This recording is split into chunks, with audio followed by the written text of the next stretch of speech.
ہماری ویڈیوز دیکھنے کے لیے ہمارے چینل صراط جنت کو سبسکرائب کریں۔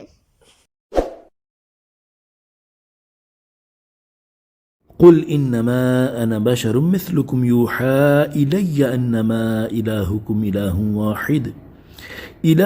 اله واحد فاستقيموا اليه واستغفروه وويل للمشركين۔ ترجمہ کنز العرفان۔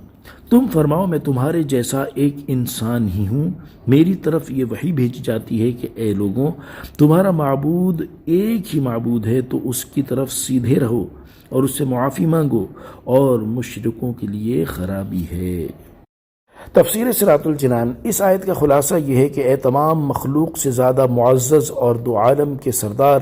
صلی اللہ تعالی علیہ وآلہ وسلم، آپ ان لوگوں کی ہدایت اور نصیحت کے لیے تواضع کے طور پر فرما دیں کہ میں آدمی ہونے میں ظاہری طور پر تم جیسا ہوں کہ میں دیکھا بھی جاتا ہوں، میری بات بھی سنی جاتی ہے، اور میرے تمہارے درمیان میں بظاہر جنس کا بھی کوئی اختلاف نہیں ہے۔ تو تمہارا یہ کہنا کیسے صحیح ہو سکتا ہے کہ میری بات نہ تمہارے دل تک پہنچتی ہے، نہ تمہارے سننے میں آتی، اور میرے تمہارے درمیان کوئی رکاوٹ ہے؟ اگر میری بجائے کوئی دوسری جنس کا فرد جیسے جن یا فرشتہ آتا تو تم کہہ سکتے تھے کہ نہ وہ ہمارے دیکھنے میں آتے ہیں، نہ ان کی بات سننے میں آتی ہے، اور نہ ہم ان کے کلام کو سمجھ سکتے ہیں۔ ہمارے ان کے درمیان تو جنسی مخالفت ہی بڑی رکاوٹ ہے، لیکن یہاں تو ایسا نہیں،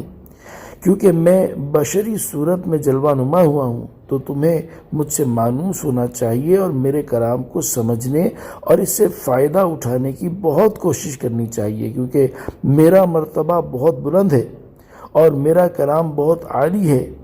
اس لیے میں وہی کہتا ہوں جو مجھے وحی ہوتی ہے کہ اے لوگوں، تمہارا معبود ایک ہی معبود ہے تو اس کی طرف سیدھے رہو، اس پر ایمان لاؤ، اس کی اطاعت اختیار کرو اور اس کی راہ سے نہ پھرو، اور اس سے اپنے فاسد عقائد اور اعمال کی معافی مانگو، اور یاد رکھو کہ مشرکوں کے لیے خرابی اور ہلاکت ہے۔ سرکار دو عالم صلی اللہ تعالی علیہ وآلہ وسلم کا ظاہری لحاظ سے انا بشر مثلکم فرمانا اس حکمت کی وجہ سے ہے کہ لوگ ان سے ہدایت و نصیحت حاصل کریں۔ نیز آپ کا یہ فرمان تواضع کے طور پر ہے، اور جو کلمات تواضع کے لیے کہے جائیں وہ تواضع کرنے والے کا منصب بلند ہونے کی دلیل ہوتے ہیں۔ چھوٹوں کا ان کلمات کو اس کی شان میں کہنا یا اس سے برابری ڈھونڈنا ترک ادب اور گستاخی ہوتا ہے، تو کسی امتی کو روا نہیں